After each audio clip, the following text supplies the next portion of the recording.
You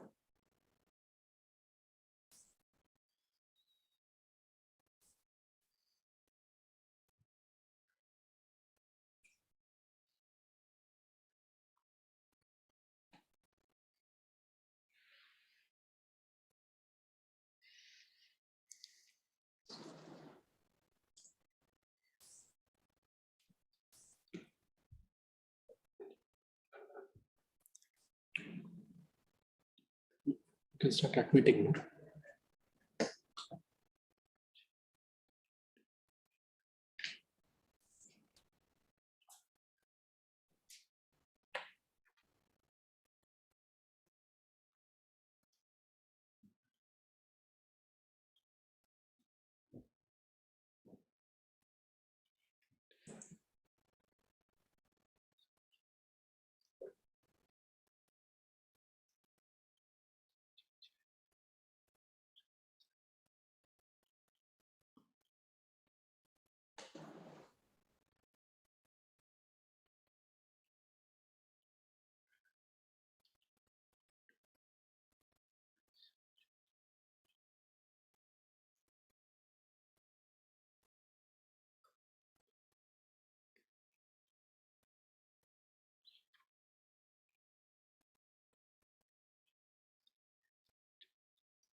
Good evening to everybody.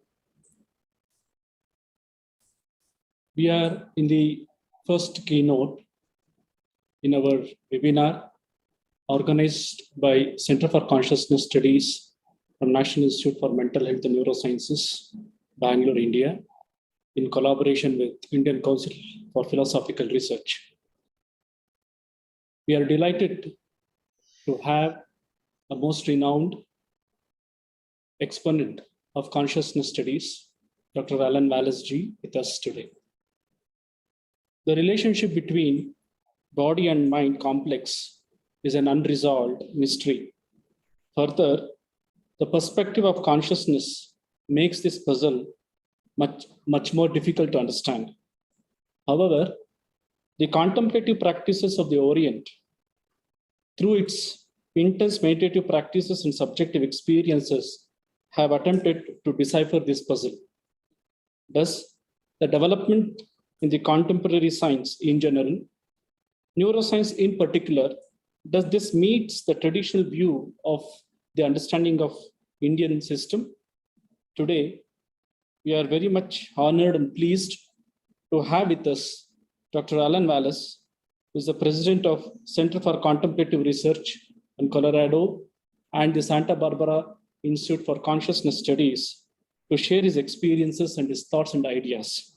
Sir, on behalf of Center for Consciousness Studies and team, we heartfully welcome you, and please welcome Dr. Alan Wallace. We have two highly acclaimed personalities and neuroscientists with us today who are chairing this particular keynote. Dr. D. Nagaraja sir is a director and the vice chancellor of our institute, that is NIMHANS. He is a renowned neurologist with a special interest in cerebral venous thrombosis and stroke. His contribution in developing the standard drug regimen in the treatment of cerebral venous thrombosis is highly recognized and is followed. His role in providing the infrastructure at our institute, it could be from high-end deep brain stimulation facility, gamma knife facility, biosafety laboratories, transcranial magnetic stimulation, has really made an NIMHANS to be grows leaps and bounds. His contribution have been recognized by the various awards, like prestigious Rajyotsava Award from Government of Karnataka, Sir M. Vishweshwaraya Award, and also the B.C. Roy Award from the Indian Medical Association. He has a unique distinction, being specialized in both psychiatry and neurology as well, that brings a strength for his interest in consciousness studies. His mentorship is a core strength in establishing the Center for Consciousness Studies at NIMHANS. Sir, we from CCS team heartfully welcome you to the chair this keynote. We have Madam Dr. Bindu M. Kutty, who is a professor and officer in charge of the Center for Consciousness Studies. Her contribution in understanding the neuroscience of meditation and its effects on sleep and cognition is highly recognized. Her work in this area has been culminated in establishing the first ever center for the Center for Consciousness Studies in this part of the globe. She has 25 years of rich teaching and research experience in neurophysiology. In addition to meditation studies, her contribution in the role of subiculum in cognition, neuroplasticity, and brain repair mechanism is also very well appreciated. Her original contribution and numerous publications has earned many laurel and recognitions. To name a few: A.S. Paintal Oration Award, Dr. Deshpande Oration Award, Dr. Baldev Singh Oration Award, and also Academic Excellence Award from American Association of Physicians of Indian origin. We are extremely thankful, and Madam, I welcome you to co-chair this keynote. So I welcome all the participants. I now hand over the session to the chairpersons. Good morning, Dr. Alan. Good evening for all the Indian participants. It is an honor to me to be at the chair for this prestigious keynote address, the first of its kind in the current program. Professor Alan is a multifaceted personality, physicist, meditation expert, monk, and a neuroscientist, all rolled into one. I'm indeed very eager to listen to him of the meeting of the West with the East. May I request Dr. Bindu Kutty to formally introduce the speaker. Very good evening and welcome to this first keynote address by a versatile personality, Dr. Alan Wallace. I am privileged to introduce the illustrious career of Dr. Alan Wallace. Dr. Alan Wallace is a physicist by training with special interest in philosophy of science and Sanskrit. He is also a meditation guru, an ordained monk, and a passionate explorer of mind, brain, and consciousness. He is also a prolific writer. He has established the Santa Barbara Institute for Consciousness Studies in 2003 and to integrate science and contemplative exploration of consciousness. And they have undertaken one of the major projects is on Samadha meditation with Clifford Saran from UC Davis, and they have demonstrated that how intensive meditation training can positively influence immune cell telomerase activity, bring about positive emotional changes, induce EEG oscillatory activity, and how meditation decouples alerting and executive networks.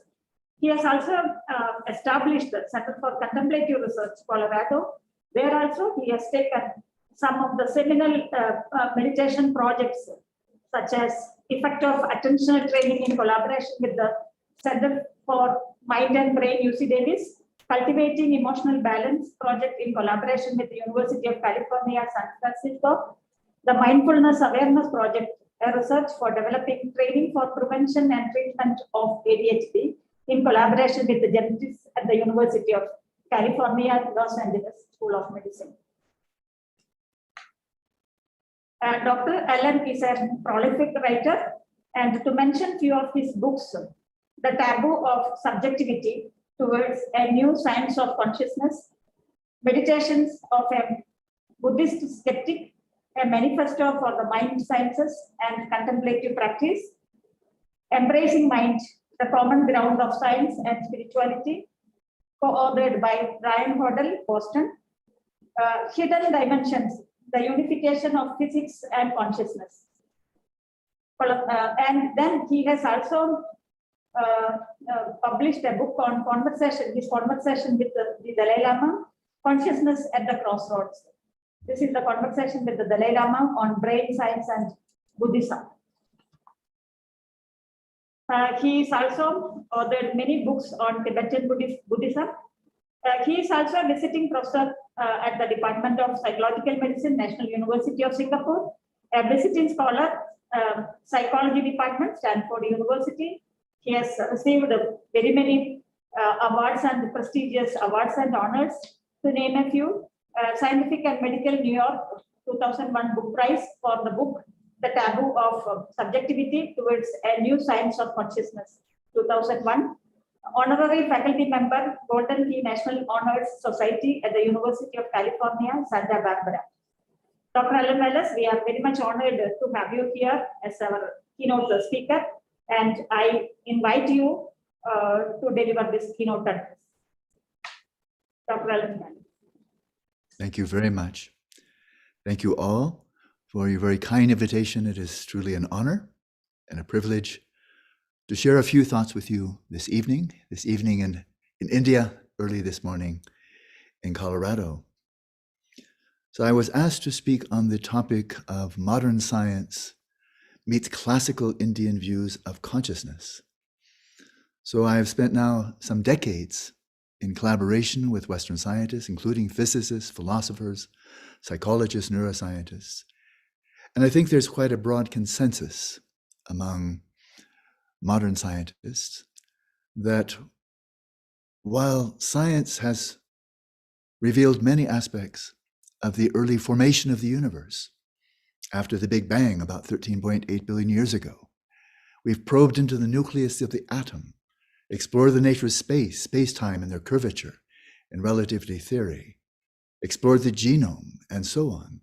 So many aspects of the objective, physical, quantifiable world has been brought to the light of consciousness by the rigorous, sophisticated methods, both theoretical, including mathematics, and the experimental, that we have learned so much now about the objective, physical, quantifiable universe. And we have all, as a human population, we have all received the benefits of these, especially over the last century, for improving quality of life. And so that I think we all offer an expression of deep gratitude for these something like about 400 years of a tremendous success in so many fields, physics, chemistry, biology, cosmology, and so on. But as I was about to mention, there is a broad consensus, at least among the scientists with whom I've collaborated over the last 30, even 40 years, is that as much as we've learned about so many aspects of the objective universe, the nature of consciousness remains a mystery. How did consciousness first emerge among the first sentient or conscious beings in the course of evolution on our planet? It's a mystery. How does a human fetus become conscious? Where does that consciousness come from? What are the necessary and sufficient causes that give rise to consciousness? Remains a mystery. Fundamentally, how does consciousness interface with, interrelate with, causally interact with the brain, the body at large? Remains a mystery. And although many people have very strong opinions about what happens to consciousness at death, that too is a mystery. Because if scientifically we have not fathomed yet the necessary causes and conditions for the emergence of consciousness, then we're equally in the dark, about what causes and conditions might give rise to the cessation of consciousness, or perhaps there is no such thing. Now, with the scientists that I've collaborated with over the years, I find not only is there a broad consensus that consciousness remains one of the great lingering mysteries of the natural world, but all too often I've also encountered the assumption, virtually unquestioned, that if the scientific community has not fathomed the nature of consciousness, its origins, its potentials, if it's a mystery for the scientists, if the scientists don't know, nobody knows. And I will be calling into question that assumption here, that especially as we look to the wisdom of classical India, going back to the time of the Buddha and even before, but especially during the first millennium of the Common Era, there was an elaborate system of higher education that hardly anyone in the West, I believe, is aware of or appreciates. What discoveries did they make in classical India 1,000, 2,000 years ago? And so modern science meets classical Indian views of consciousness to explore the nature of this encounter. I would like to take a step back and look at the origins of modern science. We can go back to the person that Albert Einstein regarded as the father of modern science, and that is Galileo, doing his seminal work in the early part of the 17th century. And although Copernicus had already formulated a very sophisticated mathematical model of the sun being in the center and the Earth and the other planets going around the sun, he was not able to demonstrate any empirical evidence to support that, in contrast to the Ptolemaic system, in which, of course, the Earth and the Earth is in the center, the planets, the sun and the moon, and all the stars revolve around the Earth. But what Galileo did, which earned him the title of father of modern science, was that he employed means for rigorously observing physical, celestial and terrestrial physical phenomena. Celestial phenomena by way of course, the telescope, which he for the first time used as a scientific instrument of exploration. He did not invent it, but it had never been used scientifically before. He also devised ingenious methods of measurement for terrestrial physical phenomena to determine whether balls rolling down a ramp go at constant velocity or whether they accelerate. And so with this enhancement of empirical observation, introducing a degree of rigor, sophistication, precision, most notably with the telescope, he was the one, not Copernicus, who launched a true revolution, the first revolution in the physical sciences, and thereby launched modern science as it's evolved to this present day. So this was in the early 17th century, then we moved to the mid-19th century. And now Charles Darwin, again, although he had no sophisticated means of technology, he didn't need it for the questions he was asking. He was asking about the nature of living organisms, whether the species are static, whether they evolve, what are the conditions under which they evolve, if in fact they do so. And he spent years, even decades, rigorously observing biological phenomena. And by so doing, with his ingenious observations, his powerful intellect, devising this theory of evolution with such extraordinary explanatory power, he launched a revolution in the life sciences. So science began with a revolution in the physical sciences, and then, something like 250 years later, then a true revolution in the life sciences. And when I speak of a revolution, I mean that once you've understood Galileo and the implications of his discoveries, you cannot view Earth, sun, moon, planets in the same way ever again. It shifts our very perspective of the heavens and the role of Earth in the universe at large. And you can't go back.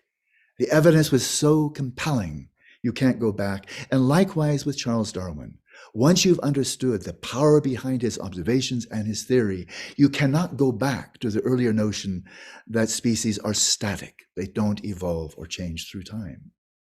So we see in both of these cases, it wasn't simply an ingenious theory, which Copernicus had, but it was a theory backed by, confirmed by, empirical evidence. And in most of the sciences, this entails precise, sophisticated ways of observing that are not available to the general lay public. Now we move to the latter part of the 19th century, the closing decades, and one of the great pioneers of modern psychology and modern neuroscience. At Harvard University, started the first neuroscience laboratory in the United States. William James, one of my intellectual heroes, he was one of the seminal figures, together with Edward Titchener, Wilhelm Wundt in Germany, of introducing an experimental science of the mind.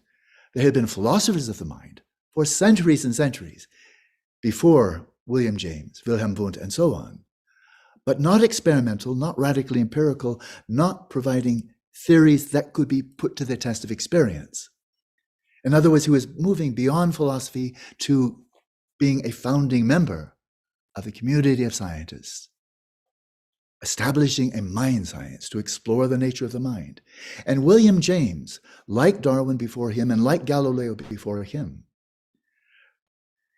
he made a proposal in terms of method to rigorously observe mental phenomena from the only perspective we have, and that is first-person perspective. After all, we can't observe other people's mental phenomena, their thoughts, their emotions, their memories, their desires, their dreams, but we do have the ability to observe our own mental phenomena. So he proposed, in the spirit of Galileo and Darwin and so many other scientists before him, if you're trying to understand some natural phenomenon of any kind, the primary mode of investigation should be the direct, sophisticated, rigorous, and replicable observation of the phenomena you're seeking to understand. He proposed that mind be treated as a natural phenomena and be subject to the same type of empirical scrutiny of the phenomena themselves. To my mind, it was quite unfortunate that this radically empirical approach that he adopted, together with some of the other founders, Titchener, Wundt, and so on, this was thwarted by an ideology that was coming to increasingly dominate scientific inquiry altogether. And that's the ideology, it's a metaphysical belief system of materialism, of scientific materialism, and when it hardens, it becomes closed, intolerant of contrary views, evidence that is unwelcome. It was thwarted by the dogma of scientism. And so my provocative proposal here is that this delayed a revolution in the mind sciences. The mind sciences have been operating now for 150 years.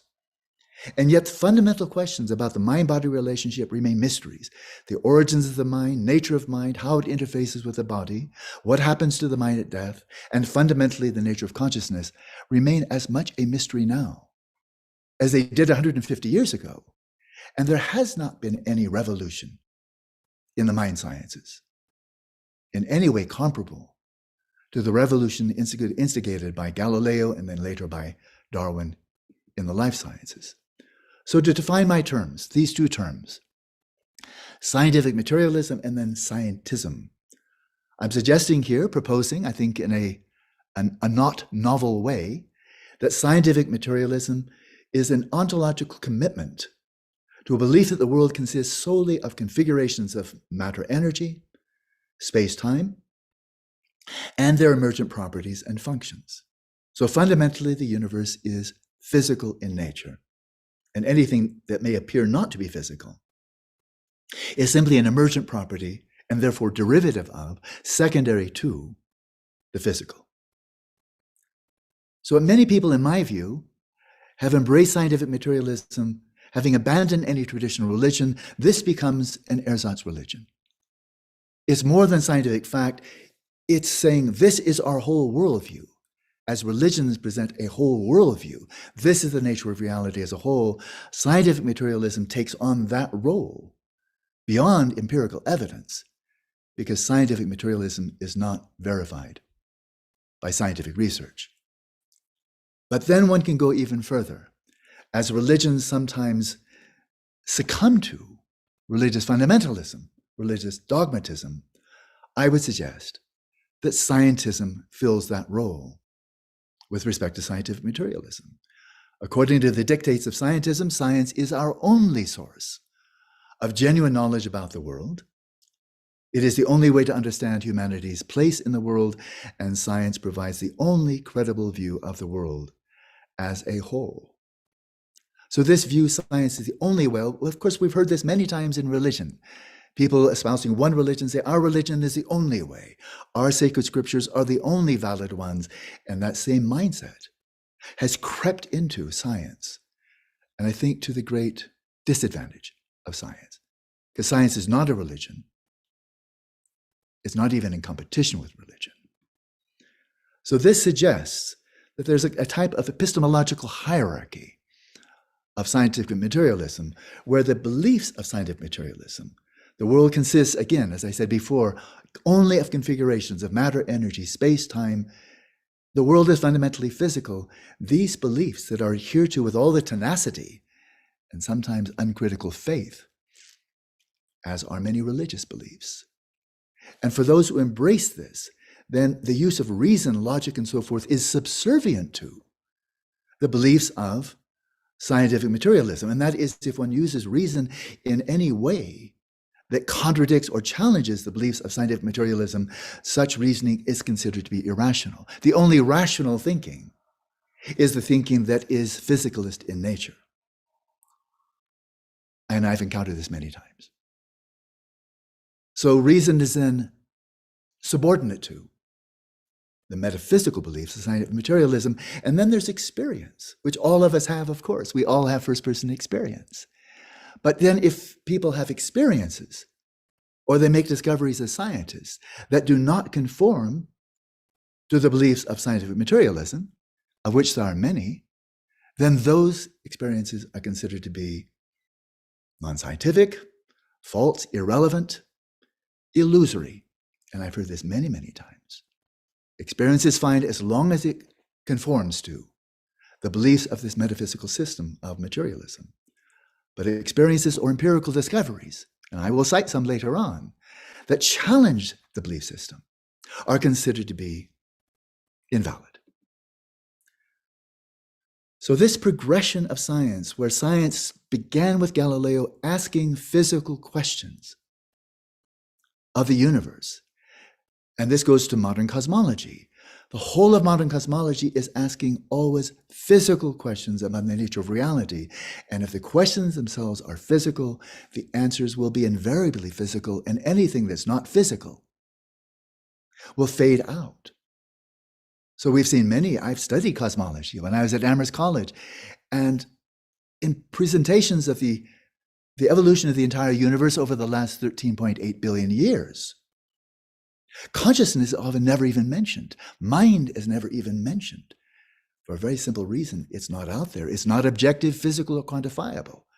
And so this leads to a type of blind spot in the materialist vision of reality, where we're not just not seeing consciousness, not seeing mind, not taking into an account, but covering it over so we're not even aware of the blind spot in our vision, very much like the blind spot in visual vision.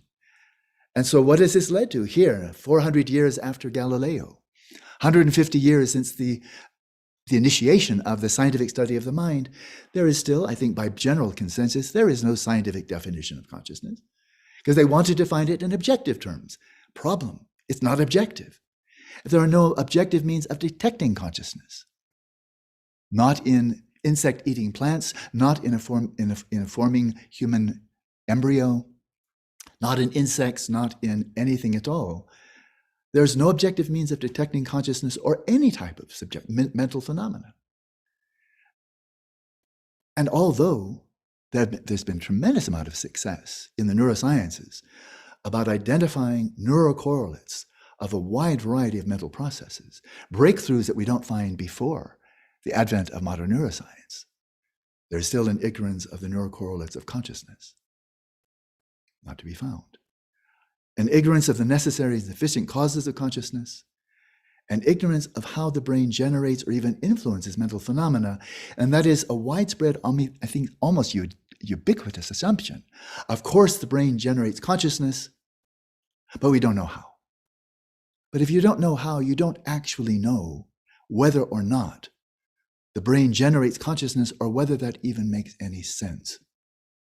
So this unresolved mind-body problem, the biologist Thomas H. Huxley, who is seminal in bringing science into the mainstream in the latter part of the 19th century, great biologist.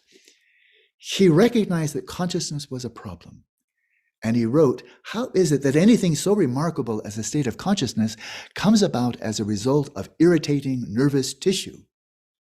Is just as unaccountable as the appearance of the jinn when Aladdin rubbed his lamp.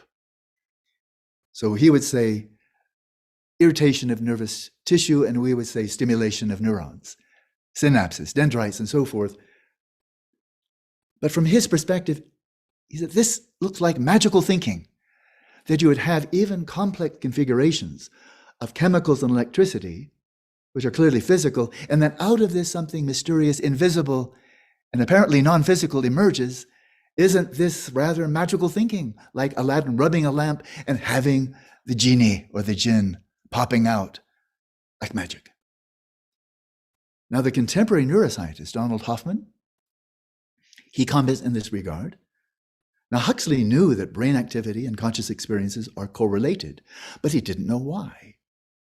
To the science of his day, again 150 years ago, it was a mystery. In the years since Huxley, science has learned a lot about brain activity, but the relationship between brain activity and conscious experiences is still a mystery. So I love such candor, such open-mindedness, and acknowledgement of where there is ignorance, but unfortunately that ignorance that we do not know the relationship between brain activity and conscious experience is ever so often, and I think profoundly misleadingly, presented as a problem solved. That the mind is what the brain does. The mind is simply a function of the brain. Well, if that's true, then the problem has been solved. But there's no empirical evidence behind that. The problem has not been solved. So this is an illusion of knowledge that was introduced at the very beginning of modern neuroscience about 50 years ago. Let's take an analogy. We'll call it the unsolved Earth-Sun problem. Going back to the, let's say, year 1600, before Galileo made his seminal discoveries with his telescope. But the idea of the sun being in the center goes way back to Aristarchus. And so this is about 300 years before the Common Era. And he proposed, this brilliant Greek natural philosopher, that the fixed stars and the suns remain unmoved. The Earth revolves around about the sun on the circumference of a circle, the sun lying in the middle of the orbit, and the sphere of the fixed stars are situated about the same center as the sun. So here was an ingenious idea which Copernicus knew about, drew from, but then presented as his own novel discovery. Ptolemy, who was enormously influential for about 1400 years, here now moving into the Common Era, he wrote that all celestial phenomena, including the planets, sun, moon, and stars, they all orbit about the Earth. Earth is in the center of the universe, and it does not move at all. It kind of makes sense in terms of kind of just looking at the sky. We seem to be stationary. The sun, moon, planet, stars all seem to be rotating about us. So he was taking appearances very literally at face value. As they appear, so must they be. Now we move to the 16th century. Copernicus, with his mathematical theory, he proposed that the sun is near the center of the universe, motionless, with the Earth and other planets orbiting around it in circular paths, modified by epicycles and at uniform speeds. It was a theory in competition with Ptolemy, but it actually didn't have any greater explanatory or predictive power than that of Ptolemy. So there was a standoff between the two, the followers of Ptolemy, the mainstream community, academic community, and Copernicus with what looked like might be a heretical idea. There was another astronomer of this era, Tycho Brahe, a Danish astronomer, and he adhered to the basic laws of Aristotelian physics. The sun, moon, and the sphere of stars orbit about the Earth, but he proposed that the 5 known planets orbit the sun. So it was something of a hybrid. So he proposed a third theory. Now, when Galileo, when he published The Starry Messenger, a bit more than 400 years ago, it raised a lot of concern among his colleagues in the academic community, including among his friend, Cesare Cremonini, who was a professor of Aristotelian metaphysics, so that's how he made his living in the university. And Cesare refused to look through the telescope because he felt Galileo's observations contradicted the beliefs of Aristotle, and they were not to be questioned. So if you observe through the telescope anything that is incompatible with Aristotle's assertions, the great philosopher, then those empirical observations must be false. So I won't even bother to look. And so he shunned empiricism in favor of clinging to the dogma of Aristotle, as if he was infallible. Now, Galileo's opponent, Giulio Libri, he also refused to look through a telescope, but for different reasons. For he thought that any observations made through the telescope might be just optical illusions, artifacts of the brain, but having nothing to do with what's really out there, because after all, those images of the sun, the moon, the planets and stars are not really out there. This was known. These are visual impressions generated in dependence upon the brain. So why should that tell us anything about what's really out there? After all, these appearances seem to be out there, but they're not. So these are optical illusions, and these should not be the basis for questioning the authority of medieval scholasticism. So it was an impasse. But when Galileo observed the phases of Venus in the year 1610 using a 23-power telescope, a child's telescope by today's standards, that observation of the phases of Venus decisively refuted Ptolemy's theory. It was incompatible with his theory. The empirical evidence defeated the dogmatism, the tradition of 1400 years of believing the Earth was in the center. Tycho Brahe's theory withstood the test of the discovery of the phases of Venus, but it was only a matter of time before James Bradley, another astronomer, his discovery of stellar aberration, an astronomical phenomenon which produces an apparent motion of celestial objects about their true positions dependent on the velocity of the observer. So a bit technical, but he used a large aerial telescope with an objective focal length of 65 meters. And with this better technology, more sophisticated observation, he proved the Earth does in fact move around the sun. And that was the end of Tycho Brahe's theory. It was again empiricism refuting long-held beliefs. But now we come to the mind. Now, William James, among the pioneers of modern psychology, was one of the great promoters of what was called the introspectionist movement. Treat the mind like everything else, observe it closely. Well, the only mind we can observe is our own minds, and our only means of doing so is by introspection. And so William James declared, introspective observation is what we have to rely on first and foremost and always. And the word introspection need hardly be defined. It means, of course, the looking into our own minds and reporting what we there discover. And everyone agrees that we there discover states of consciousness. So he's proposing that we view states of consciousness and the occurrences, the processes, the events in the mind, like celestial phenomena, like terrestrial physical phenomena, like life. Observe it carefully and discoveries are to be made, but treat it as a natural phenomenon, even though the mode of observation is looking inwards instead of outwards. So on the one hand, he's profoundly traditional in his insistence on empiricism, but he's breaking ranks in the sense that you're not looking outwards to the objective, physical, and quantifiable, which work very well for everything out there, but doesn't work when you're looking into states of consciousness which are not objective, physical, or quantifiable. Behavioral expressions, yes. Neurocorrelates, yes. But the phenomena of the mind itself, no. Now, William James was a very sophisticated thinker, renowned. He spent decades teaching at Harvard, public speaker, conversant on both sides of the Atlantic. And so he acknowledged, was vividly aware of the fact that introspection is difficult and fallible.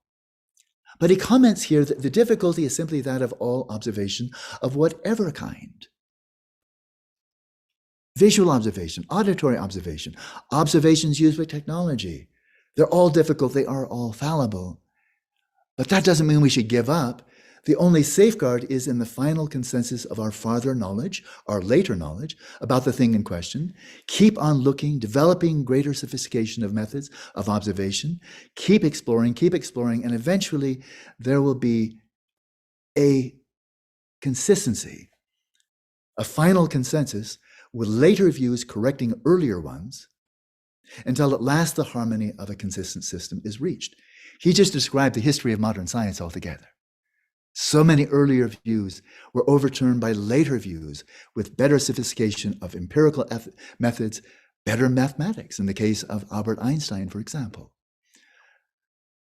But this movement that was so radically empirical, so truly scientific in spirit, although looking inwards instead of outwards, by the time that William James died in 1910, there was that whole movement of radically empirically looking into the mind was eclipsed by a new movement, behaviorism, and one of the great founders, seminal figures here is John Watson, and he turned on its head William James's view that psychology is a science of subjective mental experience.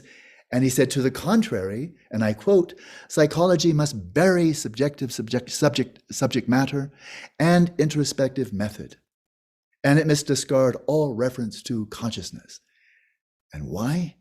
Because it's not objective, not physical, quantifiable, and thereby or therefore not scientific.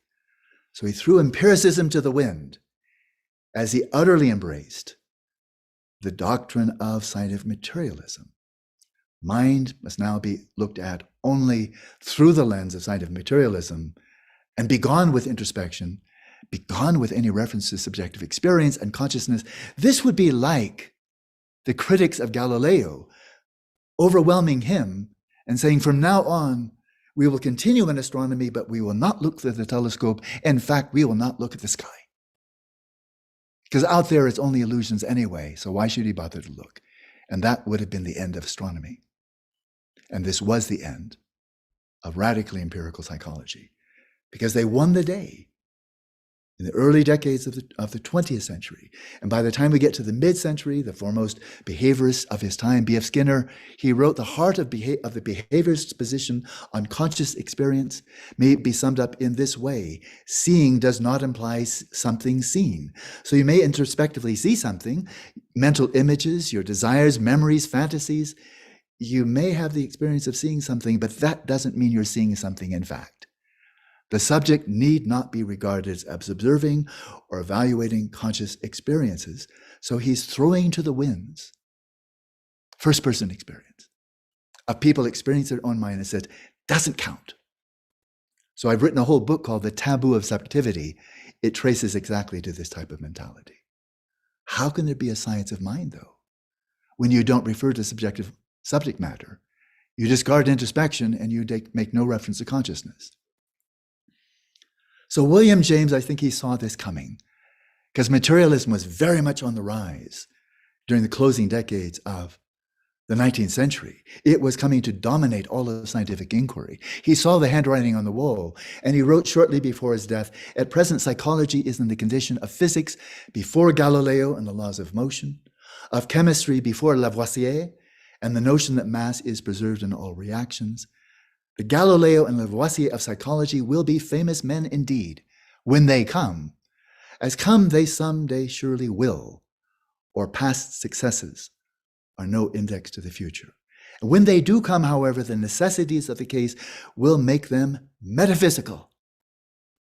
They will look like their views are metaphysical because they are not conforming to the dogma of materialism. Meanwhile, the best way in which we can facilitate their advent, the true revolution in the mind sciences, the Galileo and the Lavoisier of the scientific study of the mind, the best way in which we can facilitate their advent is to understand how great is the darkness in which we grope, and never to forget that the natural science assumptions with which we started are provisional and revisable things. And that is the true open-mindedness of scientists at their best. That's a brief summary of where we are now, tracing back to Galileo and noting that the whole view of the cosmos, the assumption, the unquestioned assumption, mind must emerge from matter, stems from the larger worldview that over the last 13.8 billion years, for the first almost 0.8 billion years, there was only a physical, and now we have consciousness, therefore it must have come from the physical. But we forget the fact that whole vision of the cosmos is a result of asking only physical questions for which you'll get only a physical answer. So now we step out with the question, okay, modern science is still largely in the dark about the mind-body relationship, nature of consciousness, and so forth. But does this mean that everyone, all cultures throughout human history, are equally in the dark because scientists are? And I would suggest that this is a Eurocentric and culturally chauvinist assumption, that if we don't know, nobody knows. So we turn now to India, classical India, with its ancient history, much more ancient than modern science. 5 times, 6, 10 times longer than the history of modern science. These Indian truth seekers, the Shramanas, going back as far as maybe 5,000 years ago. I think all the Indians who are well educated in their own culture know the antiquity of their own royal, distinguished, awesome culture. And thousands of years ago, these Shramanas, they developed something that no other culture on the planet did. They learned to develop stable, highly focused attention, which of course now is in English, the Oxford Dictionary, samadhi. The Indians of old developed samadhi, a technology of first-person observation that can be uniquely used to explore the nature, the depths of the mind and consciousness. Samadhi was developed centuries before the historical Buddha, Gautama the Buddha, appeared roughly 2,600 years ago. It was already a very well-developed technology, and many discoveries had been made by contemplatives, by rishis, by sadhus, by siddhas, by yogis. And so the Buddha appeared in India, and he adopted the technology of earlier contemplatives that preceded him by centuries. But he took that samadhi of refined, sustained voluntary attention. He refined this with enhanced stability and vividness so that we can observe with continuity and with high acuity, high resolution. And he used this samadhi, this telescope of the mind, if we may say so, he used it in unprecedented ways to explore the states of consciousness and their objects, the role of mind in nature. So samadhi, or methods of developing samadhi known as shamatha, development of attention skills, and vipassana, I would say a type of first-person contemplative science.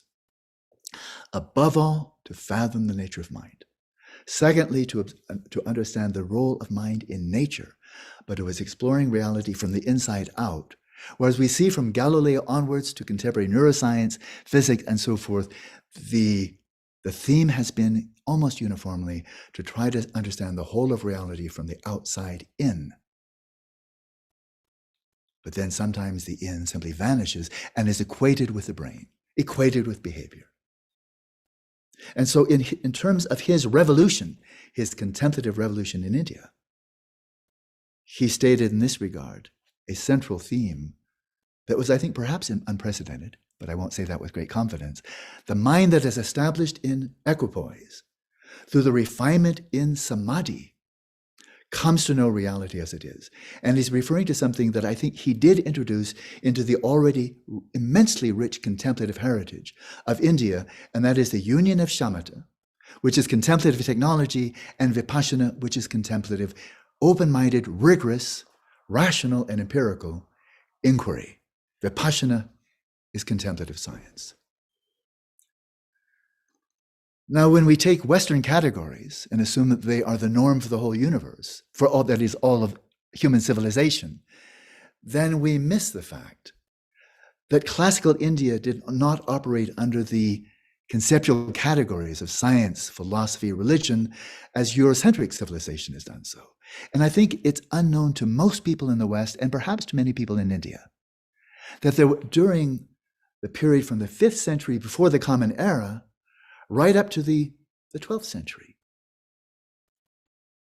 there was an elaborate, highly sophisticated whole network of universities, beginning with Takshashila, that was already present at the time of the Buddha, where it was a Buddhist and Brahmanical center of learning. It was a university. And then you see the whole list. I won't read through all of these, but these were not just monasteries or theological centers. These were centers some inspired by the Jaina tradition, some by the Vedic tradition, the yogic tradition, different schools of Indian philosophy, Theravada Buddhism, Mahayana Buddhism, Vajrayana Buddhism. These were centers of learning. And we see right on through, one of the most famous being Nalanda University, established in the 5th century and flourishing right through the 12th. And so it's only the Dalai Lama was my Sadguru, my principal teacher. He often cites the Nalanda tradition.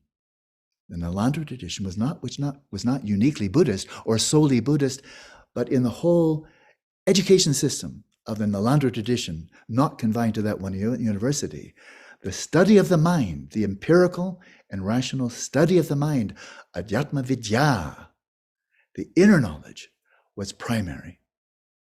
And then there were 4 derivative branches of knowledge, and then another 5 further derivative branches of knowledge.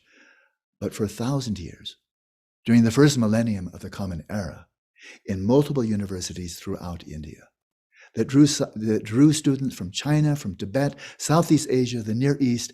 These were the greatest centers of learning, I believe, on planet Earth, and the central focus was understanding the mind. But they were also using samadhi. So you had the panditas in the universities, but you also had the siddhas, highly accomplished, highly trained, contemplatives, Jaina, Hindu, Buddhist, Sikh, and they made many, many discoveries using technology that has not yet been developed in modern science. There is a wealth here that remains, I think, largely unknown. There have been discoveries made here of aspects of the mind and consciousness that remain mystery for modern science. What has been discovered and how is it discovered? This is not simply religion, it's not simply philosophy, it's called dharma. And so we turn to the Buddhist tradition, the one that I know best, and in exploring the mind in the spirit of William James, although he came centuries later, through careful observation or smrityupasthana, the close application of mindfulness, first of all to the first-person experience of the body, the first-person experience of vedana, of feelings both in the body and in the mind, and then the chitta smrityupasthana, the close application of mindfulness to the mind, radically empirical, no dogma, no leaps of faith, no allegiance to any metaphysical belief system, but radically empirical, observing the processes of origination, of abiding and dissolution of mental processes, through first of all developing samadhi and then applying that highly refined attention, samadhi, focused attention, to examining closely how in fact do mental processes originate. What are the causes and conditions coming by? Once they've arisen, how are they present? How do they dissolve? Now, Buddhism is radically pragmatic as well, as were many other of these great contemplative traditions of classical India.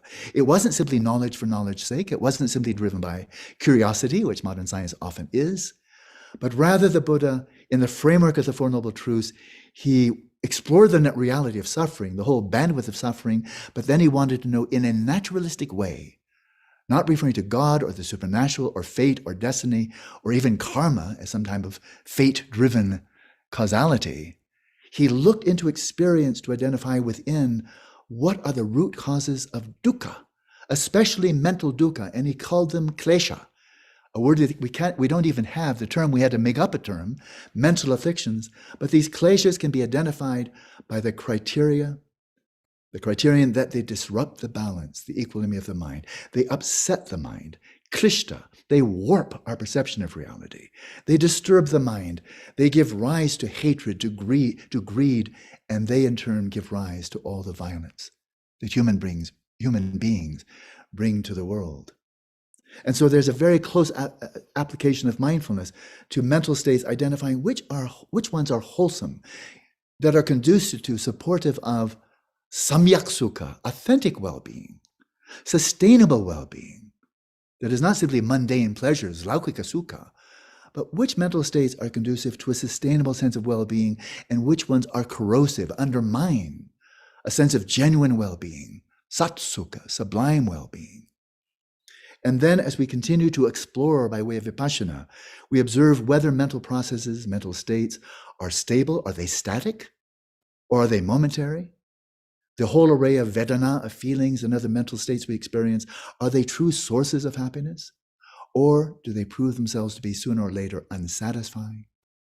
And as we observe the mind, are these events, these thoughts, emotions, memories, and so forth, are they actually I? Are they a self? Do they truly belong to the self? Is there a self that is the owner? Are they self or are they not self? Now, in this regard, I was asked to just raise, and I can only do so very briefly, the relationship between body and mind, and one of the great, I think, quite significant discoveries from the Shamat project, with which I worked with the wonderful neuroscientist, Dr. Cliff Saran, an old friend by now. We discovered in the Shamat project now 14 years ago that by people training the minds, especially in shamatha, but also in the cultivation of the heart by way of loving kindness, maitri, compassion, karuna, empathetic joy, mudita, and impartiality, upeksha, cultivating the heart and the mind, that this turned out to have a very significant impact on telomerase, which is suggestive of longevity, aging better, and so forth. It was something of a surprise. How is it that hours a day of rigorous, sophisticated, quite intensive meditative training could influence the telomerase? If we're still working out of 19th century mechanistic materialism, which is now utterly antiquated by the great advances in 20th century physics, quantum mechanics above all, the whole notion there must be mechanisms to allow for cause and effect is now, it's antiquated, it's dead. There are no mechanisms, even though it's called quantum mechanics. The Newtonian notion of for causal efficacy to take place, there have to be things bumping into each other. That if the mind and brain are to causally interact, the mind must be simply a function of the brain so it can bump into it. This is now based on utterly antiquated physics. And so how is it, something so obvious, that our mental states, our emotions, our desires, our ideals, our memories influence the body in a myriad of ways, influence the brain in a myriad of ways? The placebo effect is a flagrant example of that, for which there's no material explanation whatsoever. How is it the mind influences the body? And as long as we're still working out of a framework of mechanistic materialism, as in the late 19th century, it will remain a mystery. It's the ghost in the machine. How can the ghost influence the machine? How can the machine influence the ghost? It's an insoluble problem. But again, classical India, the discovery of prana, the discovery that there is a type of prana, call it energy, call it what you like, that is very subtly physical, closely associated with consciousness and mental states. And it's the mediator between mental states and the gross physical body with its organs, its metabolism, its cells, and so forth. Something that modern science has not been able to detect. But to think that modern science has not been able to detect prana, therefore it doesn't exist, in the same breath, and you could say subjective experience doesn't exist. Because subjective experience can also not be detected or measured with any instrument of modern science. So prana, I think, is something really worth exploring scientifically, and India has a tremendous wealth of methods for exploring it using samadhi. We find it in multiple traditions, the Hindu, the Buddhist, and so on, but prana is the mediator. And it is physical, but it's subtle. And so open for research. Beyond the psyche, where does the psyche emerge from? Do thoughts, emotions, consciousness actually observe or originate from or emerge from the brain? This widely accepted, almost unquestioned assumption. But if we demystify the brain and stop talking about neurons talking to each other and sending a message to each other, stop talking about information, semantic information being embedded in or encoded in the brain, semantic information is not physical. The meaning of the words I'm saying now is not physical. The sound waves are, but the fact that I'm speaking in a meaningful way is not something scientifically measurable. It's not physical. Semantic information generally is not physical, therefore it's not embedded in or encoded in chemicals and electricity. So there's a lot of neuromythology, if I may say so, and I'm sorry to be a bit critical here, but so many hypotheses that are presented as fact. That images are actually located in the visual cortex, that sounds are in the auditory cortices, It actually makes no sense at all. That dreams that are located in the frontal cortex, it doesn't actually make any sense to propose that things that are not physical are located in physical space. In the brain, there's protein, fat, water, and electricity. To think that complex configurations of these give rise to subjective experience is an enormous leap of faith that I've never been able to make. Let's look to the wisdom of ancient India. Pre-Buddhist, from the great Swamis, the great rishis from that era, who invented samadhi, made many discoveries, and right on through the Buddhist and the further emergence of non-Buddhist contemplative traditions in India. And what has been discovered now countless times over many, many centuries, replicated discoveries using the sophisticated methodologies of samadhi, often augmented with vipassana, is the discovery of a subtle dimension of consciousness. In the Buddhist tradition called alaya vijnana. In other traditions called jiva, called atman, but a subtle dimension or continuum of consciousness that is accessed in deep sleep. It manifests at death. It manifests lucidly in a way that one can clearly apprehend when one achieves shamatha, which is a deep state of samadhi, in which the senses are imploded, withdrawn from the awareness is withdrawn from the physical senses into the mind, and the mind slips down to the ground from which it arose. And that ground is not the brain. It's a subtler dimension of the consciousness. And so this samadhi is used as a telescope for exploring, a telescope, of course, in quotation marks or inverted commas, for exploring brain-based and non-brain-based states of consciousness. This substrate consciousness, or sometimes called subtle continuum of mental consciousness, this is the ground from which all mental activities of the psyche, the human mind, emerge during the formation of the fetus and into which they dissolve in the dying process. From deep sleep to the waking state, from life to life. If this is true, and I present this not as a matter of religious faith or simply philosophical speculation, if this is a discovery, it must be the most important discovery about the nature of mind ever made. And it's been made countless times over hundreds and hundreds of years, but not so the scientific community notices. Why is that? Is there something irrational about this? I see nothing irrational. The notion that you can rub a lamp and a genie pops out, that's irrational. So I've claimed this as an empirical discovery made in the Buddhist tradition, the Jaina tradition, the yogic tradition. It's been made by contemplatives in the Taoist tradition, in the Jewish tradition, as reported with the Kabbalah. Many Sufis within the Muslim tradition report their own discovery of continuity of consciousness from lifetime to lifetime, and in early Christianity. Also, Pythagoras claimed that he could remember 20 of his past lifetimes. And in addition to all of this, over the last 40 years or so, rigorous research conducted at the Division of Perceptual Studies at the University of Virginia by scientists, and I know a number of them personally, who are not religious, not promoting any dogma, but looking at the empirical evidence of children who allegedly have past life recall, looking at the empirical evidence of people who are temporarily brain dead in a surgical procedure and have out-of-body experiences in which they are observing things in the operating room that the other people in the room observe. This is evidence, empirical evidence, that we ignore at our peril,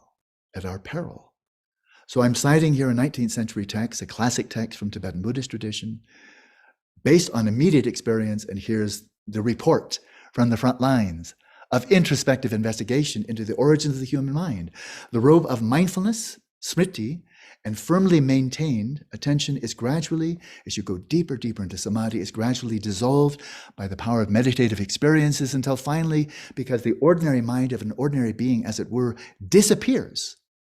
Discursive thoughts go dormant and roving thoughts vanish into the space of awareness.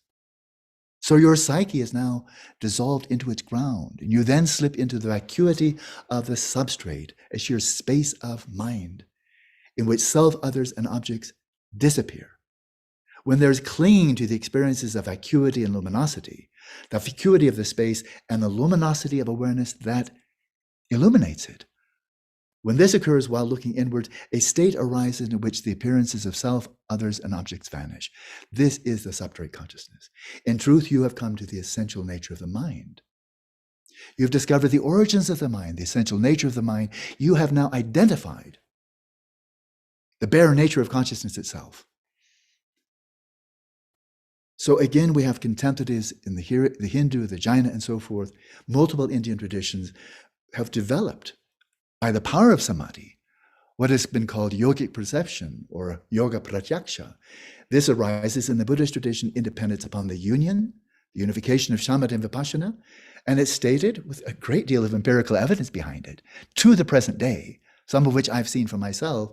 It results in a wide variety of modes of extrasensory perception, paranormal abilities, siddhis, including remote viewing, knowing others' minds, clairaudience, recollection of past lives, and the mental manipulation of matter. For a materialist, sounds outlandish, magical, supernatural, and utterly unscientific. But the question is it true? Can there be collaboration between highly trained contemplatives who are tapping into yogic perception and working in collaboration with mutual respect, with scientists who are open-minded and don't insist that the beliefs of materialism must override any experiences to the contrary? The discovery of past lives was made by the Buddha, but many people before him had made this discovery. He was standing on the shoulders of giants. As Newton said, he stood on the shoulders of giants, Galileo and Kepler, and could see further because of the work that had been done before him. Buddha stood on the shoulders of giants, of centuries of great, highly accomplished yogis. On the night of his enlightenment, he made these discoveries by his own account, but he's not asking us to believe this simply out of faith or reverence. He's saying, come and see for yourself, but this is what I saw. Here are the methods. If you apply them, then see for yourself. Just like Galileo, I saw this with a telescope. Develop your own telescope, and then you can see whether you can make the same observations. The Buddha declared in English translation, when my concentrated mind was thus purified, bright, unblemished, and rid of imperfection, when it had become malleable, wieldy, steady, and attained to imperturbability, I inclined my mind to the knowledge of recollection of past lives. And he narrates how he recollected specific circumstances of many thousands of his own former lives over the course of many ages of world contraction and expansion. That's long before the notion of the expanding universe from the Big Bang and the contraction maybe into a great singularity, long before this concept ever arose in science. This was the first true knowledge attained by me in the first watch of the night. Ignorance was banished, true knowledge arose, darkness banished, the light arose, as happens in one who is diligent, ardent, and self-controlled. Is that it? Is that now a full account of consciousness, of individual streams of consciousness that are discrete, not a collective unconscious like the speculations of Carl Jung? Is that the whole story? And Buddhist contemplatives, but we see reflections of this, and I say this as a scholar of comparative religion. I've looked into insights from contemplatives around the world, in Advaita Vedanta, in early Christianity, the Hesychast movement in Christianity, the Jewish tradition, the Sufi tradition, and I'm seeing common ground here. A common ground into an insight, a direct discovery of a yet deeper dimension of consciousness, a third dimension, the ultimate luminous empty ground state of consciousness, which has been discovered many times to pervade all phenomena, a dimension of consciousness that permeates space and time. It's called jnana in Sanskrit. This jnana, this all-pervasive consciousness, it is sacred, it is transcendent, but it is knowable. This is non-dual from the non-local, atemporal, absolute space of phenomena, dharma dhatu, again using Buddhist terminology, out of which all configurations of space-time emerge. One can ask at the Big Bang, where did space-time emerge from? Scientists have no answer. Maybe this is the answer. It is indivisible from the dharma dhatu and also the energy of primordial consciousness, jnana vayu, out of which all configurations of matter and energy are found to emerge. These are empirical discoveries made by exploring reality from the inside out. And so from this primordial consciousness, there are two modes of knowledge, ontological and phenomenological. Primordial consciousness is realized by first discovering that neither physical nor mental phenomena exist by their own inherent nature, by their own svabhava, existing in and of themselves, to use Kantian terminology, as Dinge an sich. They don't exist in that isolated, independent fashion. Rather, all appearances of the physical worlds and their sentient inhabitants have no existence apart from primordial consciousness, the ground of being, of which they are spontaneously emergent displays. With primordial consciousness, one perceives all appearing phenomena with unobscured extrasensory perception. And I've seen claims like this made in Christianity, in the Sufi tradition, Advaita tradition, Taoist tradition. This is not a matter of sectarian rivalry of different religious sects, but profound insights made coming from widely divergent worldviews, but focusing in on discovering common truths. With this, one perceives all appearing phenomena with unobscured extrasensory perception, like bright reflections of planets and stars in the great ocean, free of reification. So I know these are very challenging ideas. The very notion that there are discoveries that scientists haven't made that are fundamental about the nature of consciousness may be quite startling, may be very troubling, or may be simply dismissed with ridicule. But this is not a scientific response. And so I cite the eminent 20th century physicist, Nobel Prize winner Richard Feynman, and I think he gives a clarion call of science at its best. And he writes, and I quote, "It is only through refined measurements and careful experimentation that we can have a wider vision. And then we see unexpected things. We see things that are far from what we would guess, far from what we could have imagined. If science is to progress, what we need is the ability to experiment, honesty in reporting results. The results must be reported without somebody saying what they would like the results to have been. One of the ways of stopping science would be only to do experiments in the region where you know the law. But experimenters search most diligently and with the greatest effort in exactly those places where it seems most likely that we can prove our theories wrong. In other words, we're trying to prove ourselves wrong as quickly as possible, because only in that way can we find progress. I would say, and only in that way can the scientific community make true progress and bring about the first true revolution in the mind sciences by proving themselves wrong as quickly as possible. So I come to the concluding slide here. Fathoming the nature of consciousness. Has it been fathomed? Is it equally mysterious to everyone? We know that modern science has discovered many, many things that were never discovered, that remain mysteries. In the classical system of higher education, in the first millennium of the Common Era, before the first European university was even established, in 1088, the University of Bologna. This was the 1,000 years of universities before the Europeans even got around to establishing university. Did Indian scholars, contemplatives, scientists of the mind, did they make discoveries that have never been replicated? The West hasn't even begun to develop samadhi. So claims of exceptional ways of knowing call for research involving sophisticated sustained training in first-person contemplative methods to complement third-person scientific methods that have their own rigor, that have shed such clear light and increasingly clear light on the brain, on behavior, but not on the actual nature of mind. Such research should examine the broadest possible range of states of consciousness and be conducted by skeptical but rigorous, open-minded psychologists, neuroscientists, physicists, philosophers, contemplatives from multiple cultural backgrounds, and not have it all dominated by Western white men, which is pretty much the history of Western science. Time to recognize there's intelligent life outside of Eurocentric civilization. And Asia is a good place to look. And India is a magnificent place to look.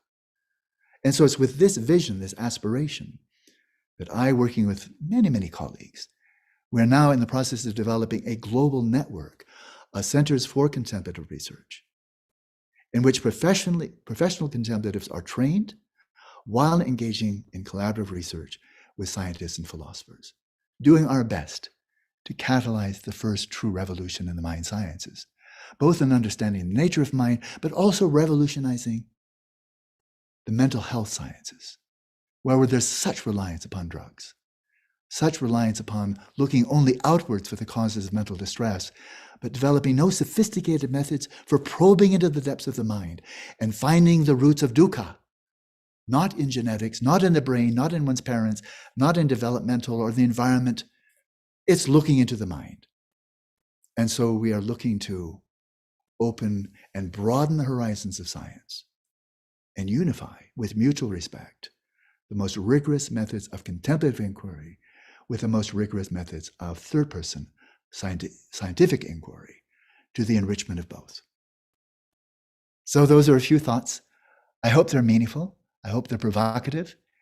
And I hope that I have expressed my deep respect for modern science, its brilliant successes, but my equally deep respect, and perhaps even deeper, into the tremendous discoveries and the rigor of research that we find in classical India, one of the great resources of humanity waiting to be tapped for the benefit of not only everybody in India, but by way of education, potentially bringing about a paradigm shift for humanity as a whole and rising to the tremendous challenges that we face with climate problems, environmental problems, and so on. India holds many keys to saving humanity and ceasing the desecration of our natural environment. So thank you for your attention. I hope this has been useful. I've offered you my best. I can do no more. Thank you again. Thank you, Alan. We have almost 13 to 14 questions awaiting you. I'll start with the first question. There was a yogic practitioner who had a clairvoyance as well as telepathy. He could also twist an object just without touching it. Are you wearing a mask? Because I'm having a bit hard time understanding.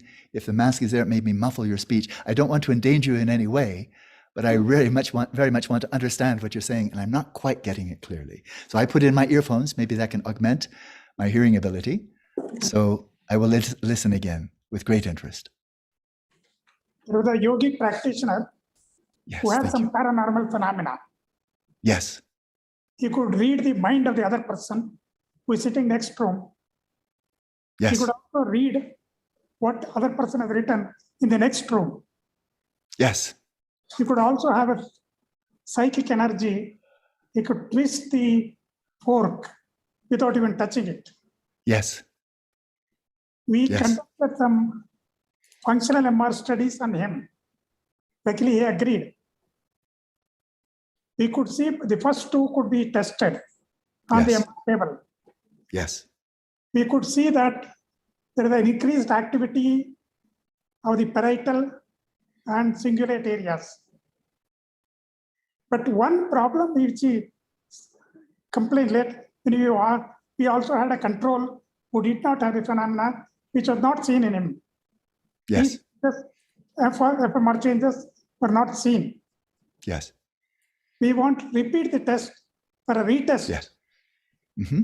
But he little hesitated to participate because he lost that capacity temporarily after the functional MR. Would you comment on that? But you could regain it. Yes, I know one of my own teachers, a Tibetan Lama that I've worked with now for 30 years as his interpreter, as a student. When he was in Tibet, he had gone through some very intensive contemplative training and a time of deep solitude, very rigorous training. And when he came out, he manifestly showed his ability to read other people's minds. People would come to him with questions, and he would answer their questions one by one before they ever articulated it. But then he said also, after some time, it faded away. And so I see this as very provocative. I look at it with great interest. And I see here the nature, I think it's something you're implying here, if I have understood you correctly, the need for controlled experiments. So for example, the researchers there at the Division of Perceptual Studies at the University of Virginia, they're doing very good research, but it's hardly caught the attention of the scientific community as a whole. Hardly caught the attention. I asked one of the researchers there, Jim Tucker, the protege of the man who started that whole program, How many scientific reviews have you had of your research? And you said none. They're simply ignoring it. And I think perhaps, number one, closed-mindedness, but number two, it's not a controlled experiment. And I think this is, if I'm reading you correctly, if this is true, it would challenge some of the basic assumptions of physics, mind over matter. It would challenge the notion that the mind is nothing more than a function of the brain, as if the mind is somehow encased inside the skull. It challenged that assumption. Well, it's often said, as you very well know, when you make a very provocative or extraordinary claim, you must back it up with very extraordinary evidence.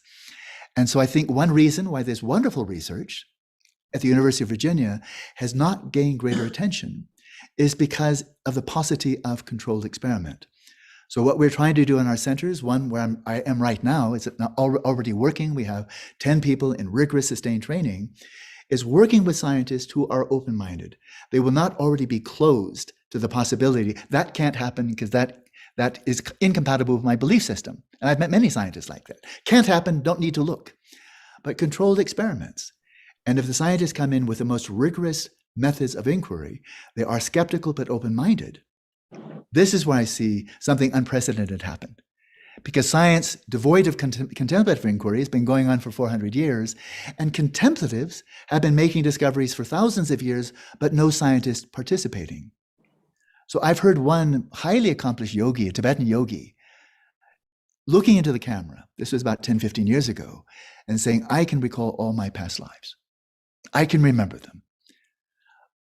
But that was not a controlled experiment. So he made that claim, and I take it very seriously. The Dalai Lama respected him very deeply. So he was not just somebody making a spurious claim, but it didn't catch the attention of any scientists that I know of.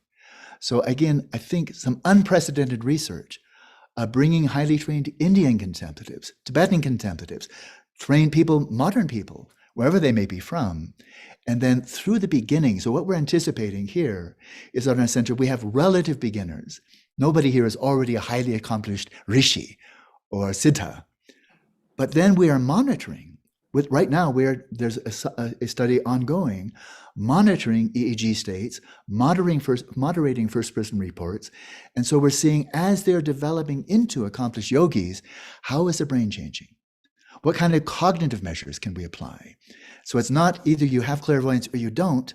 How do you develop them? How do they emerge?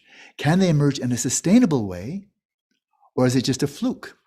So I know somebody, I know him rather well, who for 20 years conducted research at the Stanford Research Institute, SRI.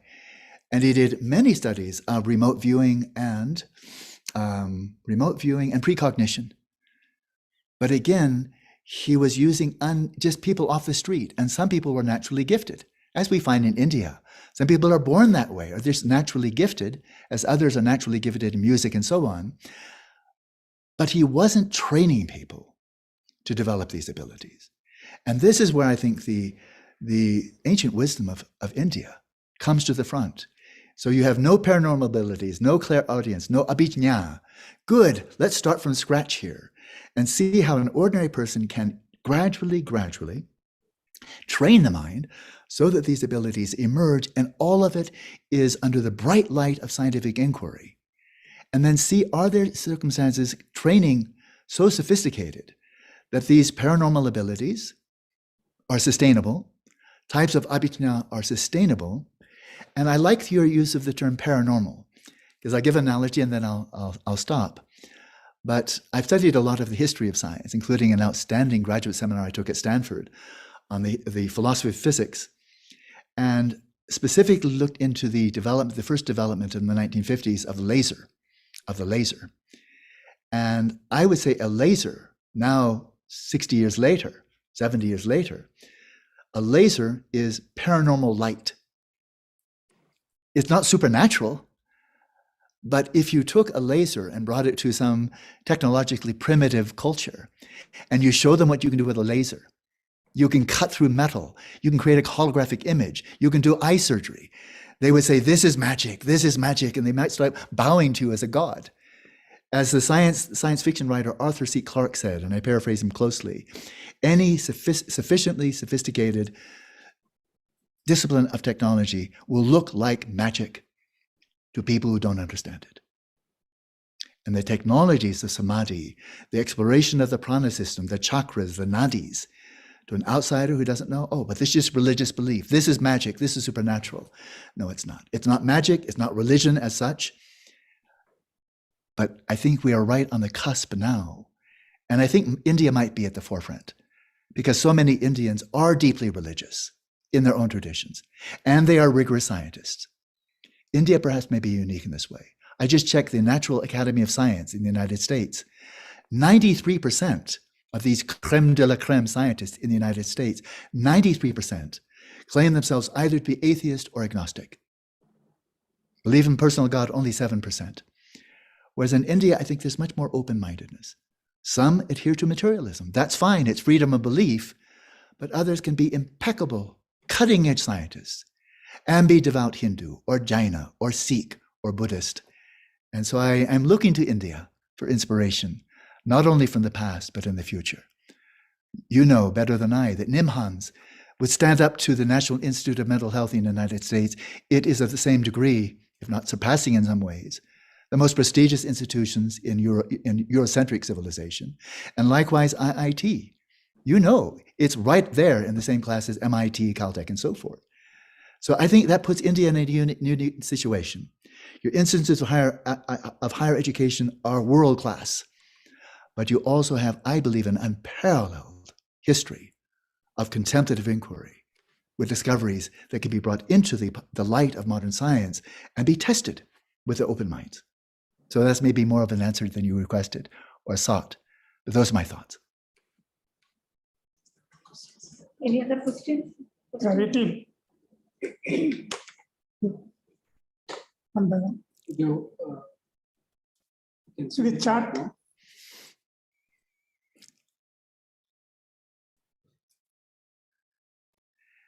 Any further questions or comments? I was trained for many years as a Buddhist monk and many, many hours, hundreds of hours on the debating courtyard, drawing on the logic of Dignaga, Dharmakirti, the debating that traces back to Nalanda, the debating tradition of the great universities of India. So it's perfectly welcome for people to disagree with anything I've said. I'd be very happy to debate any point.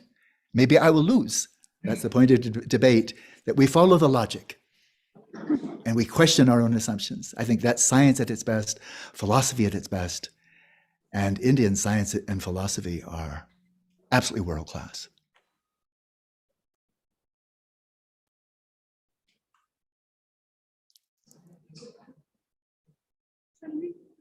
The I questions have are one question for you. Yes, please. We will read out this question first. Yeah. Yeah. One question is, where does the consciousness reside in the human body, in the human embryo?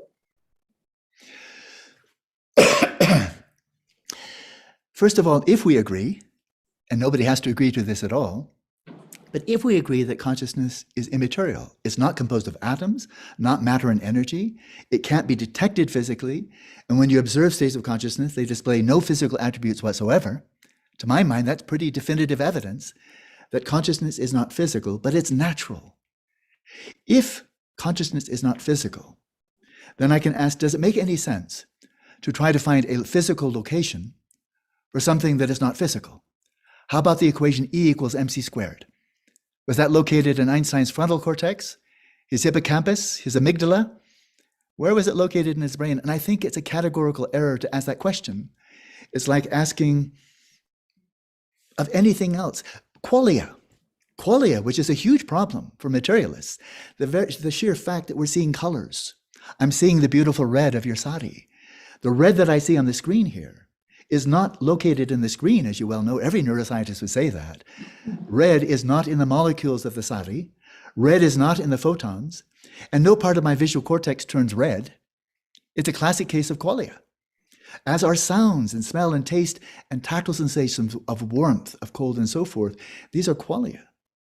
But qualia are not there in the objective universe. They're not there in the intermediate, the photons, the sound waves.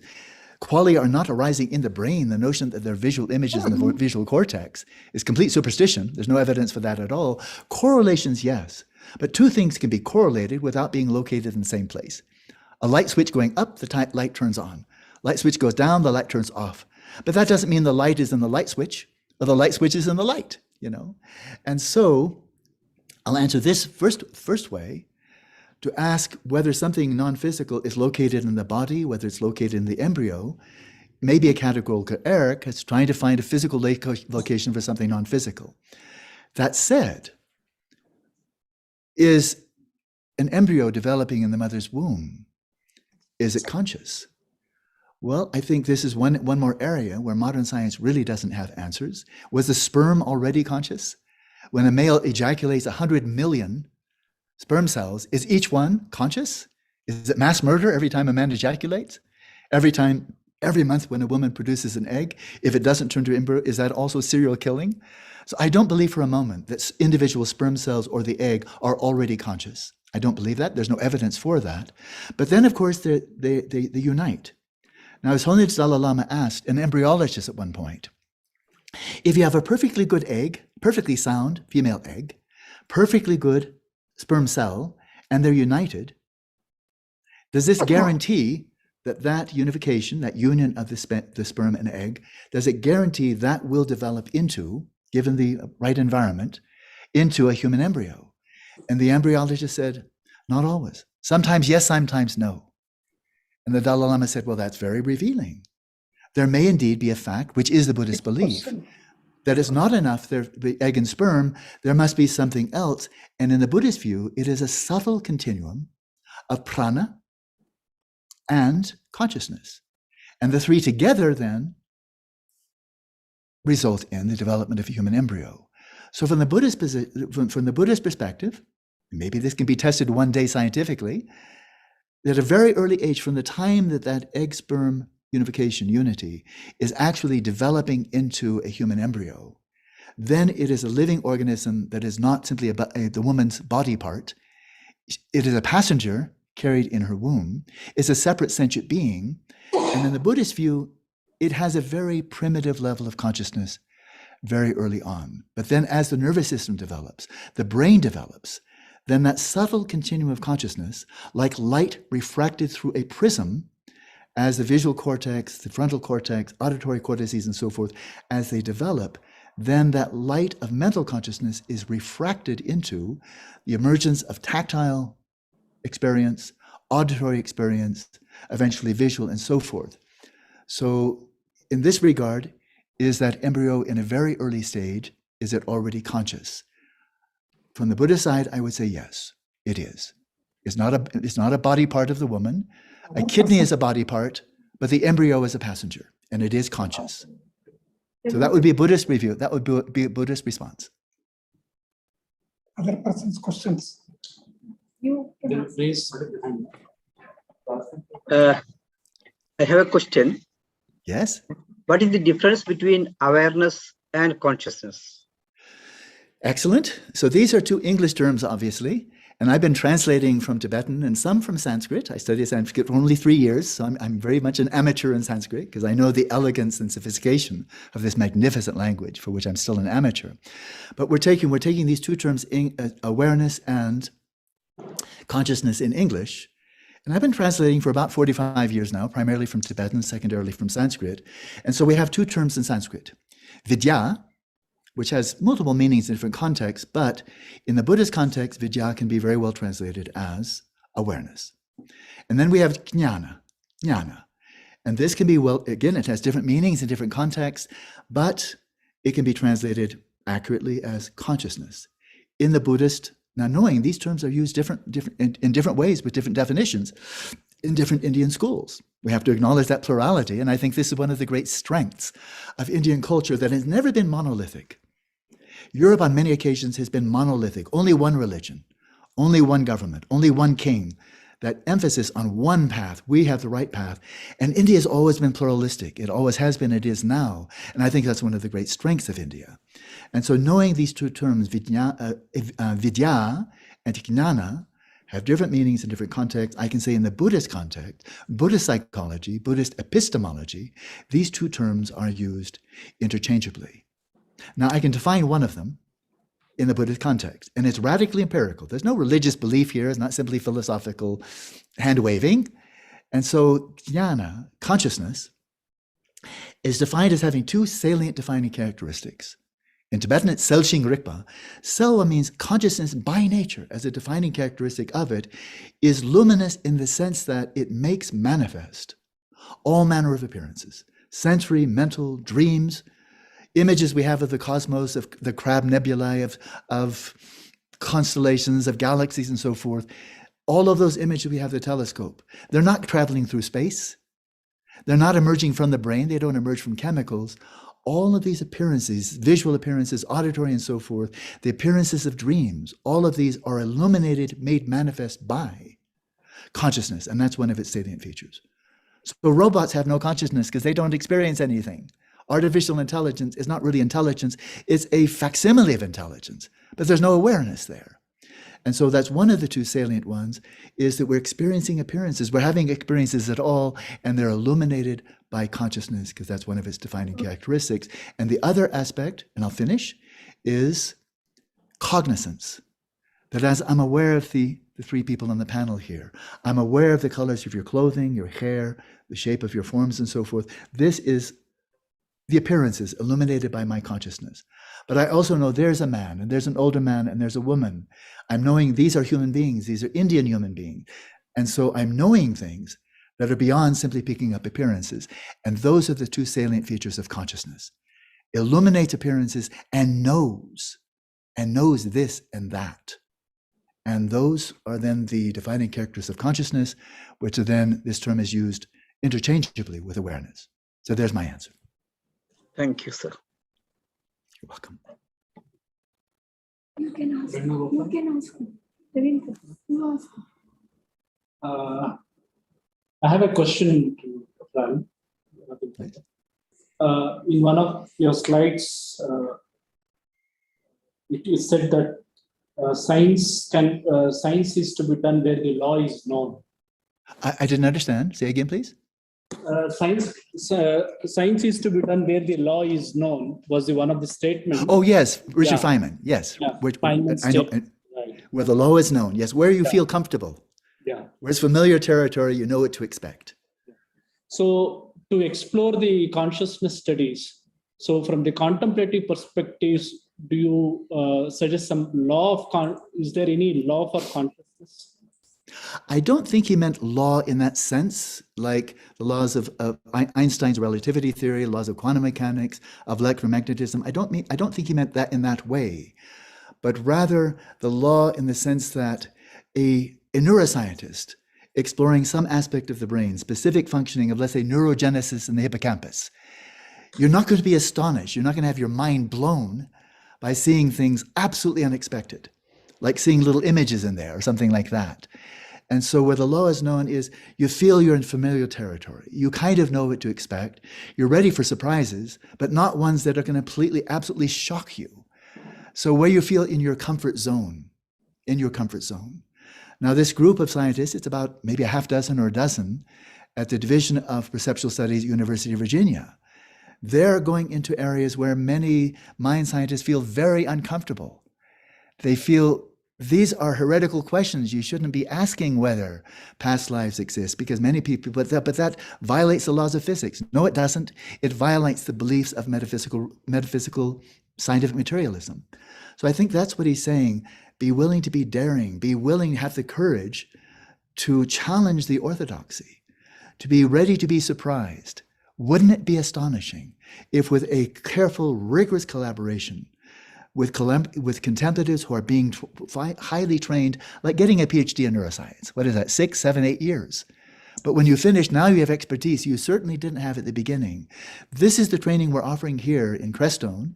We have 2 other properties we're developing, one in Italy, the other one in New Zealand, to offer comparably rigorous training, first of all in samadhi, and then a rigorous, open-minded, empirical way of exploring the mind, tapping into, if we can, the substrate consciousness, seeing the neural correlates of that, and then seeing, under careful scientific scrutiny, when people have what they believe to be recollections of past life, is it fantasy? Is it just make-believe? And so I have actually I've designed an experiment inspired by writings 1,500 years old from a great Indian Buddhist scholar, contemplative named Buddhaghosa, where he said, develop very deep samadhi.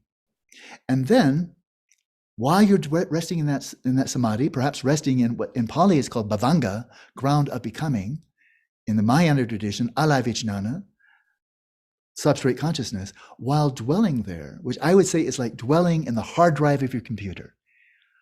One may liken the brain to the keyboard, behavior to what you see on the screen. But information is not stored on the screen, information is not stored in the keyboard, it's in the hard drive. But the hard drive is not the brain. The hard drive is this subtle continuum of consciousness. That's where the information is really stored. And so having people achieve such samadhi under careful scientific scrutiny, so it's transparent all the way through, and then having the scientist pose a question, all right, you believe, well, let's first of all see, can you remember something that you couldn't normally remember, something that took place 5 years ago? Where were you on this day 5 years ago? Most people who don't have a clue, unless they're always in the same place. But a person say, okay, where were you? But do this in a controlled experiment. So the scientist, having done background research, already knows the answer to the question. It's like a quiz show. I'm going to give you a question, but I know the answer. But now you don't know I have an answer. So now go into your substrate consciousness and see if you can go into your time machine, going back into the information stored in your substrate consciousness, and come out of samadhi and tell me, where were you on this day 5 years ago? If the person gives a wrong answer, then we say, okay, well, that didn't work. That's a negative result. But imagine, and I'm tracing this back to a text 1,500 years old, imagine the person, quite surprisingly, comes out and says, yes, I remember exactly where it was, and gives the accurate answer.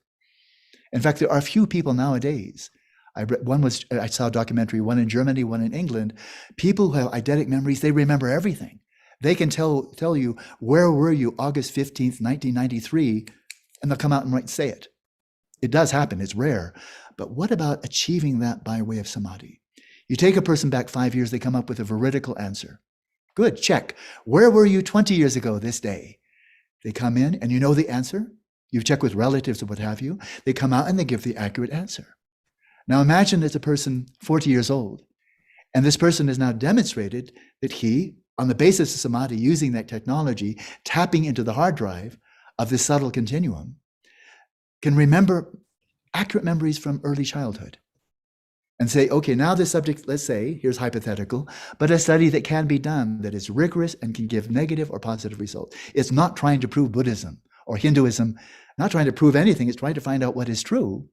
Imagine the person is 40 years old, has such expertise, and you say, all right, you've shown you have veridical memories of early childhood that you cannot access with your ordinary mind in the waking state. And now I ask you, where were you this day 42 years ago? Before your brain developed. Now, one of three things is going to happen. The person will go in there and look, come out of samadhi and say, I got no information. I got no signal, like with yourself. I got no signal. I got nothing. Okay, that's evidence. That's a possibility. Another possibility is the person goes into samadhi and says, where was I 42 years ago? And then gives something patently ridiculous. I was Cleopatra. I was Napoleon. Well, no, you weren't. That is fantasy. That's fiction. That's just a complete fabrication of your mind. So that's negative. Good. So far, so good. Now imagine that person comes in and says, I went and this is what I saw. I'm an old man. I'm 87 years old. I'm living in Rio de Janeiro. My wife died 5 years ago. This is my address. This is where I keep my wife's jewelry. And my daughter takes care of me in my old age. And I really love chess. That's my one pastime I still enjoy. By the way, this is my name and this is my address. That's testable. Go to Rio de Janeiro and see whether there was a person 42 years ago with that name and so forth and so on. And if that's veridical, and it's exactly that kind of research done in a non-controlled experiment that the researchers at University of Virginia have done. They have tested memories and then tested to see, is it veridical? Could the child have remembered this by some other means? In cases, there were 2 Indian girls, the Dalai Lama cites this many times. No, an Indian girl where she remembered with detailed accuracy memories from the past life that were verified. And so her parents from the past life and her parents from this life both recognized her as their daughter.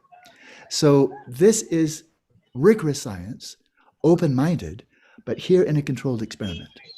So there are many cases of children, hundreds and hundreds around the world, children who allegedly have past life recall, researched with very great sophistication at the University of Virginia, but not in a controlled experiment. If this could be done as a controlled experiment, that would be absolutely monumental, I think. Research to be done with an open mind. Mr. Allen, I'd like to ask a question. Please.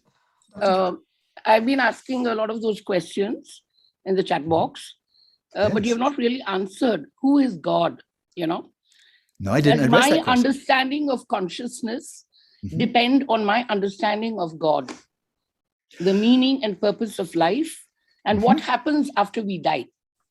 And please remember that I'm a forensic doctor, and I deal with unnatural death. So I understand. this question, where is the consciousness? Why do some people die, and how do we live our lives so that the goodness that we, achieve in this life, the moral question of right and wrong rests in the body that I have been given. My understanding, my knowledge stems from who I am, my identity, from who I am, my body. And once I'm dead, I'm transformed into another stage of life. Thank you. Surely. It is a very, very rich question that deserves, I think, a whole conference and not simply one person responding to this rich array of questions. I would hesitate, first of all, to say that you are a body. Because we know what happens to the body when it dies. It decomposes, it will be cremated or buried, but it's no longer a human body, it's decomposing matter. And that body, those molecules, cells in the body, don't transmigrate anywhere. They are cremated, they turn into ash and smoke and hot air and so forth. And so I am utterly persuaded, and I believe you are too, that your identity, who you are, is more than your brain, more than your body. You probably know of a case of a young German girl. I read this about 10, 15 years ago. She was born with half a brain. One half of the area inside her skull was filled with fluid, spinal fluid. So she had half a brain, but she wasn't half a human being. And in fact, she had a relatively good IQ, a good sense of humor and so forth. And so that half of the brain that she did have developed showed sufficient neuroplasticity that she behaved really as quite an ordinary human being, a normal human being. And so, but your questions are very, a lot of static. Thank you. And so I will try to address your question, which I think are very deep. First of all, do we need to believe in God, whether personal God or an impersonal God, one God or a trinity of gods? Do we need to have theistic beliefs before we can explore the nature of consciousness, before we can identify this jiva, this bhavanga, this alaya vijnana that carries on from lifetime to lifetime? I'm utterly persuaded that one does not need to adhere to a theological belief system in order to fathom the nature of consciousness of this individual continuum, the jiva, call it what we will. One can simply be open-minded. By rigorous research, one can identify this. But is there a God? Well, as a comparative scholar of religious studies, and I taught in the Department of Religious Studies for 4 years, one of the best, perhaps the best in the United States, in Santa Barbara, I know that there are people coming from the Vedic tradition, which some may view as polytheism. There are clearly many, not just one God, but many. There are others coming from the Abrahamic tradition. There's one God in the Jewish, the Christian, the Muslim tradition. There's one God. Some, as in Samkhya, may say it's an impersonal God. Others say it's a personal God. And when we come to Buddhism, then early Buddhism, as preserved in the Theravada tradition, acknowledges the experience of many devas, many devis, but doesn't view any of them as being the ultimate creator. Right? So it's a different view. It's not atheistic, but it's not theistic in the sense of there is a personal God who created the whole universe. So on the surface then, polytheism, monotheism, personal God, impersonal God, non-theism, these are clearly very different worldviews. But as a scholar of comparative religion, comparative contemplative inquiry, what I have found is the deeper you go, the deeper the research goes, beyond jiva, beyond bhavanga, beyond the individual continuum, is there an ultimate dimension of consciousness, by whatever name. Call it Brahman, call it Dharmakaya, Call it primordial consciousness. Call it in the Jewish tradition the Ain, A-Y-I-N. And looking into this as a comparative scholar of mystical realization and contemplative inquiry, it does appear to me that people coming from diverse religious traditions, the deeper they go, the deeper there is a convergence on an ultimate ground of being that is conscious, is divine, is beyond the scope of space and time, and is the wellspring of all virtue, the wellspring of our sense of conscience, having a conscience, what is right and what is wrong. I do not believe that morality, right and wrong, is simply a pure human fabrication, just made up. I don't believe that for a second. So I think the very wellsprings of sukha, of genuine well-being, the wellsprings of virtue, the wellsprings of wisdom, do trace ultimately to this ground of being. And so in the tradition in Buddhism in which I've been trained for the last 30 years, where I find at the deepest level, I found my spiritual home, is in a tradition called in Sanskrit Mahasandhi, or Ati Yoga, which has a great deal in common with Advaita Vedanta, a great deal in common. But then knowing of some of the insights there, practicing quite single-pointedly this for the last 30 years, I've done other research and finding, but there seem to be comparable insights in the Jewish tradition, the Sufi, the Taoist, and so on. A convergence, starting with different worldviews, starting with different methodologies. But the deeper you go, my working hypothesis is that the deeper you go, starting as a Jew, a Christian, a Muslim, a Hindu, starting with very different worldviews, the deeper you go, I sense, my working hypothesis is, the deeper you go, the greater convergence there is upon a common ground that doesn't belong to any one religion, any cultural group, any ethnic group. It is ultimate, and it has been fathomed. So it's a very common statement in scientific community. Well, after all, nobody really knows the nature of reality. And I'm saying, speak for yourself. I'm not making any claims about my own realization, but the mere fact that this person doesn't know or science doesn't know doesn't mean that nobody knows. And so one of the things I'm envisioning for our network of centers for contemplative research, number one, they're not just Buddhist. Here we have one who is a very devout Christian. We have another who's a very devout Muslim. And they're 100% Muslim, 100% Christian. So I'm not encouraging them to hop into another camp to become Buddhist. I don't want that. I'm following in the footsteps of His Holiness Dalai Lama. Is that I'm not here to convert anybody to Buddhism. I encourage you to go deeper into your own tradition. I am wholeheartedly in favor of that. But I think he would not say that if he felt that, well, Christianity is actually, of course, it's not really correct. And Hinduism, well, no, they believe in a creator. It's not really, he wouldn't say that. He wouldn't say, go into your deeper tradition, but of course, we Buddhists know it's wrong. He wouldn't say that. And so one doesn't need to believe in God at the beginning, but I think the deeper one goes, one taps into deeper and deeper dimensions of reality, of consciousness. You may not start out religious, but you'll wind up religious. And that's my strong conviction. Alan, I have something to share with you. This I would call it as interpretive observation, as you mentioned. This is about, let's say, about 25, 30 years ago when I was a student doing my doctoral degree in Hyderabad. I came across an advertisement in the newspaper saying that they're doing past life regression, and I ventured to find out more about it. Yes. So it was a doctor couple who was doing the past life regression, and I decided to do the past life just to understand things. So they asked me, why do you want to do this? Because I had some personal unexplained problems with my family members. I really couldn't figure out what it was that was causing it. And I wanted to know the root cause, whether it is somewhere in the past that was the reason. So they put me through this, and then I don't know how much to trust it because it is very subjective, but I'd like to share this with you. So please do. When they put me through put me through some kind of hypnosis, and I felt I was moving, and they guided me to a point and say, what do you see now? And I felt I wish I could see myself. I could feel it as my soul, but it's not my body. And I was a male, and I was a male. I was a warrior. I was riding a horse, and there was a whole army with me. And I could resonate with that person. And I felt that is me. I don't know whether I was fabricating it or whether I was experiencing it. And then they asked me, what are you doing there? I said, I'm going to meet my girl. I need to meet my girl and bring her back home. And they are not letting me marry her. And